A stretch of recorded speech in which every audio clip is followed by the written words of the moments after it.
오늘 말씀은 골로새서 2장 20절에서 22절까지 말씀입니다. 하는 말씀 다 같이 한번 읽도록 하겠습니다. 너희가 세상의 초동학문에서 그리스도와 함께 죽었거든 어찌하여 세상에 사는 것과 같이 규례에 순종하느냐. 곧 붙잡지도 말고 맛보지도 말고 만지지도 말라 하는 것이니 이 모든 것은 한때 쓰이고는 없어지리라. 사람의 명령과 가르침을 따르느냐. 아멘. 오늘은 율법이 아니라 십자가와 성령으로 승리하는 삶이라는 제목으로 하나님의 말씀을 전가하도록 하겠습니다. 여러분, 우리는 날마다 많은 선택을 해야 합니다. 우리에게 수많은 것들이 밀물같이 밀려오죠. 좋은 것도 오고 나쁜 것도 오고, 또 사람들도 우리는 여러 사람들에게 또 밀려와서 날마다 여러 사람을 또한 만나기도 합니다. 그런데 모든 것을 다 받아들이면 시됩니까? 우리 인생은 아주 큰 위기에 처할 것입니다. 우리는 분별해서 받아들일 것만 받아들여야지, 나에게 찾아온다고 다 받아들이면 우리 인생은 많은 시련을 받게 될 것입니다. 우리 시대에 분별력이 있어야 된다는 것이죠. 오늘 말씀은 그리스도인들이 진리를 참되게 분별해야 함을 우리에게 말씀하고 있죠. 세상에는 우리가 분별해서 받아들여야 될 것들이 참으로 많습니다. 우리 시대에 보세요. 당장 여러 가지 사상과 철학들이 가능하지 않습니까? 우리가 이를 맹목적으로 받아들이고 분별 없이 따라다니면 우리 인생은 이 세상에서 난 독버섯을 먹고 때로는 죽어버릴 것입니다. 하나님은 우리가 이 세대를 분별하기를 원합니다. 하나님은 우리가 세상의 초동학문에서 그리스도와 함께 죽었다고 오늘 말씀하십니다. 그런데 아직도 많은 사람들은 세상 학문을 따르고 이 세상의 규례에서 벗어나지 못하고 그것에 순종해서 살다가 인생의 깊은 수렁에 빠져서 고통을 받으며 살아갑니다. 여러분, 우리 세대에 횡행하는 이 초등학문이라는 것은 무엇입니까? 여러분, 초등학문이라는 것은 우리 세대에 때로는 이 대학교에서 가르치는 고등학문으로 다가올 때도 있습니다. 그리스도 예수님이 보면, 하나님 보면 초등학문인데 이 세상에는 그것이 고등학문으로, 높은 학문으로 대접을 받는다는 것이죠. 하지만 아무리 대학에서 가르치는 높은 학문, 고등학문같이 보여도 그리스도를 아는 이 참된 신앙의 이 학문에 비하면 어린아이 같이 유치한 학문에 지나지 않습니다. 여러분, 이 세상에서는 지금 어떤 철학과 사상을 가르치는 줄 아십니까? 이 대학교에서는 세상의 상대주의적인 가치를 귀하게 여기는 포스트 모더니즘을 가르치고 있습니다. 여러분, 포스트 모더니즘 들어보셨죠? 우리 시대의 이 대학은 또 이 시대에 많은 젊은이들의 마음을 파고 들어가지고 그 생각을 주장한 것은 포스트 모더니즘입니다. 그런데 이 포스트 모더니즘은 기독교의 절대적인 진리의 세계와는 너무 다릅니다. 모든 것들을 상대적으로 생각해서 각 사람이 보기에 옳다고 생각하면 그것이 곧 진리가 된다는 것이죠. 그러니 겉으로 보기에는 이 포스트 모더니즘은 모든 의견을 다 받아들이고 다양성을 수용해가지고 상당히 포괄적이고 또 각 개인의 의사와 의견을 존중하는 훌륭한 철학 사상같이 보입니다. 한마디로 근데 이 포스트 모더니즘은 모든 사람들이 다 옳다는 것입니다. 이는 대단한 착각이죠. 모든 것을 수용하면 우리는 결국 모든 것을 잃어버린다는 것을 아셔야 합니다. 여러분, 우리가 만일 나에게 맞는 것만 취하면, 나에게 내가 생각하기에 괜찮다고 생각만 먹고 마시면 어찌 됩니까? 내가 이 마약이 있는데 그리스도는 이걸 원수라 대적하는데 내가 보기에 괜찮다 이거죠. 내가 먹고 마시면 어찌 됩니까? 우리가 이 독극물들 잘못 마시면 우리는 바로 죽어버릴 것이겠죠. 마약에 찌들든지 중독돼가지고 또 마약하다 죽는 사람 얼마나 많습니까? 또 우리가 개인의 성적인 취향을 존중해서 나는 남자를 좋아한다. 남자가 남자를, 여자가 여자를 좋아한다. 이게 성적인 취향이다. 각 개인의 성적인 취향을 받아들이고 인정해야 한다. 그래서 우리가 동성애를 받아들이면 우리 사회는 대혼란에 빠질 것입니다. 왜요? 전통적인 가족이 해체되고 이 성의 혼란 속에서 자라나는 어린아이들은 치명적인 상처를 받게 됩니다. 동성애는 뭡니까? 남자와 남자가 삽니다. 그죠? 여자와 여자가 삽니다. 거기에서 많이 어린아이를 입양합니다. 왜? 못 놓으니까 아이를. 그죠? 그러면 아이들은 어쩝니까?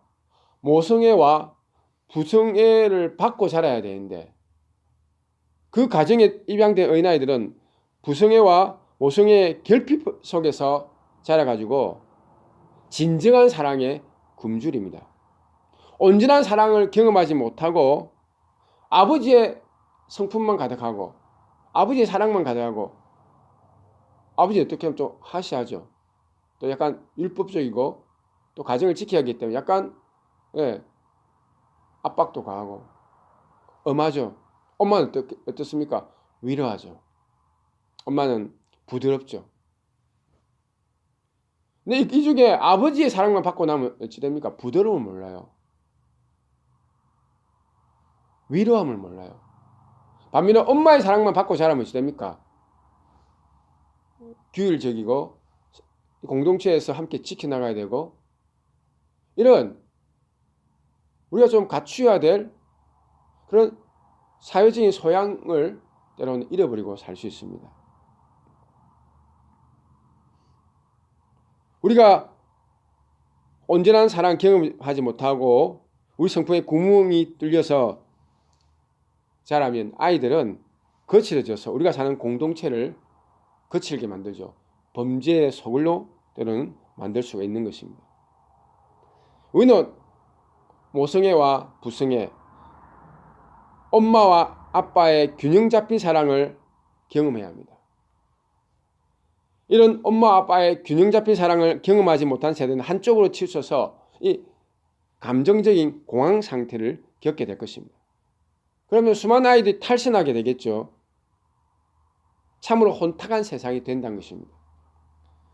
이 정상적인 가족 해체는 수많은 아이들을 방황하게 하고 방탕의 세계로 인도하게 될 것입니다.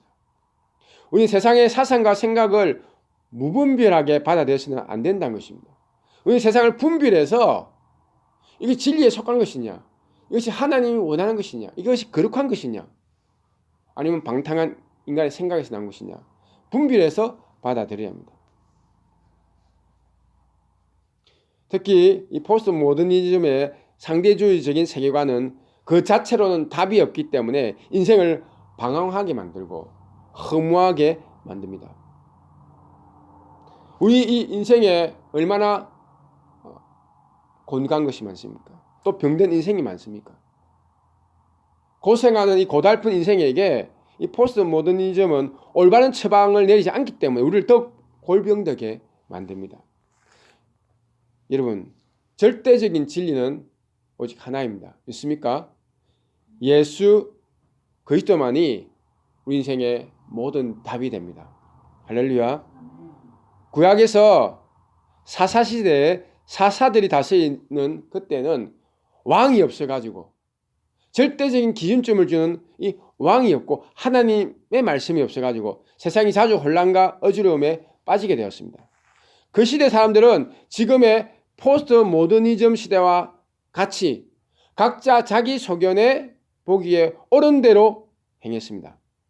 그러다 보니 다 각자가 답이 된 것입니다. 다 옳은 것입니다. 다 옳다 보니 어찌 됩니까? 세상이 너무도 혼탁하고 혼란하게 됩니다. 자기 생각대로 사니까 방탕하게 되죠. 그러다 보니 사사시대의 이스라엘 백성들은 너무도 고달픈 인생을 살았습니다. 백성들이 여기저기로 인생의 답을 구하며 다녀도 아무도 꼬이고 막힌 우리 인생을 푸는 삶의 열쇠를 찾지 못했습니다. 오늘날도 마찬가지입니다. 우리 인생에 답이 없고 인생이 안 풀린 사람들은 별짓을 대해도 여전히 고달프게 됩니다. 여러분, 철학관에 가가지고 사주팔자도 보죠. 또 점도 치고 굿도 해보고 또 돈도 많이 벌어보고 어떤 사람은 또 남편 아내로 만족 못해가지고 바람도 피워보고 온갖 것을 대해도 우리 인생은 절대로 그리스도 밖에서는 만족을 얻지 못합니다.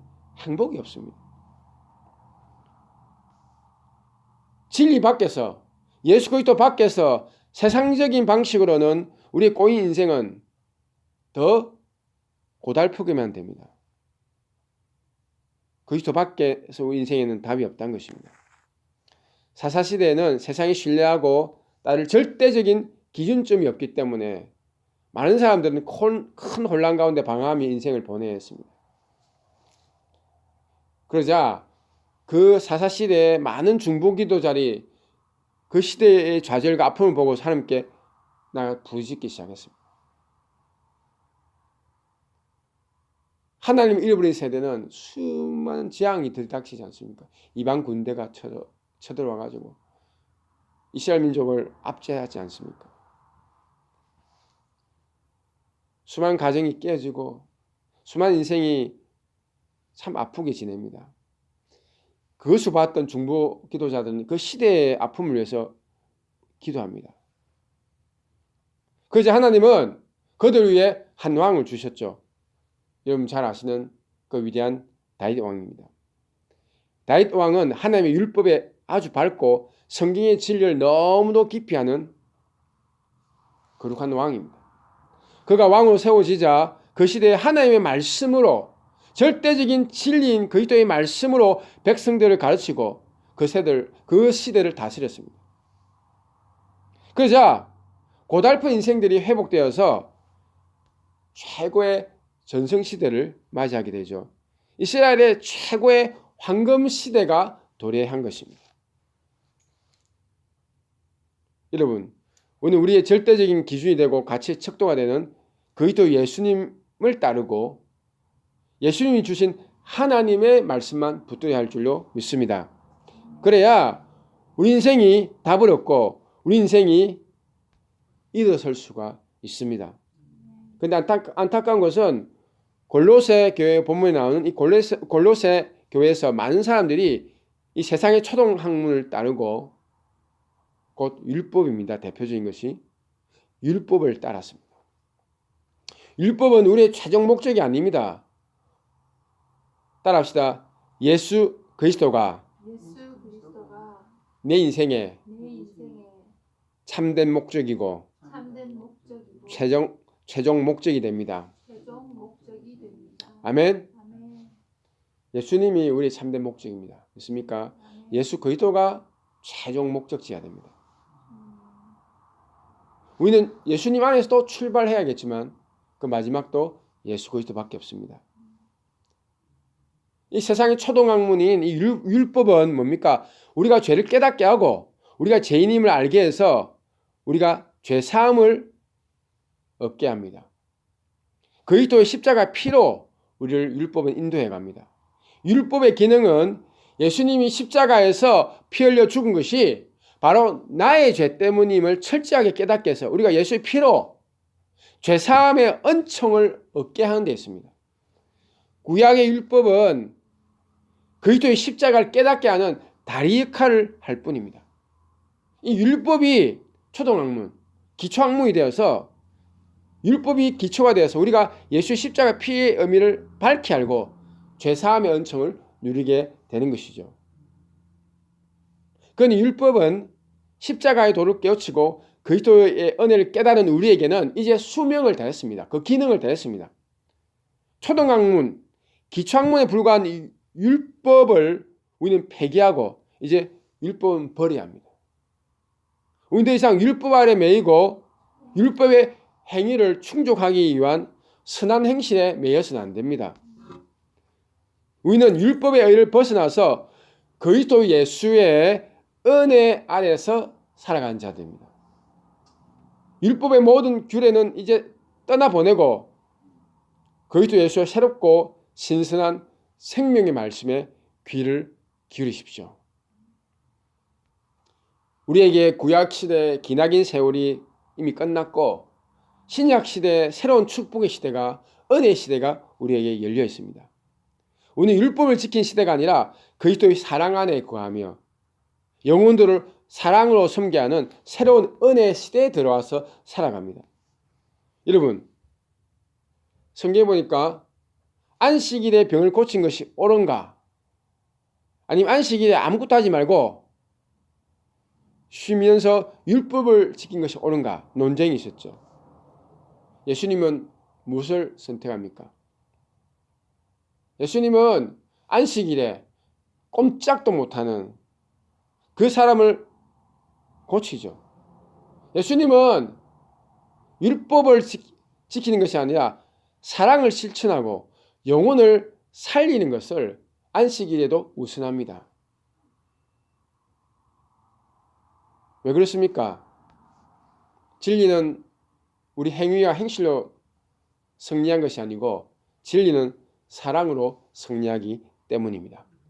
골로새 도시에는 유대인 신자들이 많아가지고 유대의 전통을 따르고 율법을 따라서 살다 보니까 골로새 교회가 이방인 신자들과 늘 충돌하고 분열되는 위기 속에 놓여 있었습니다.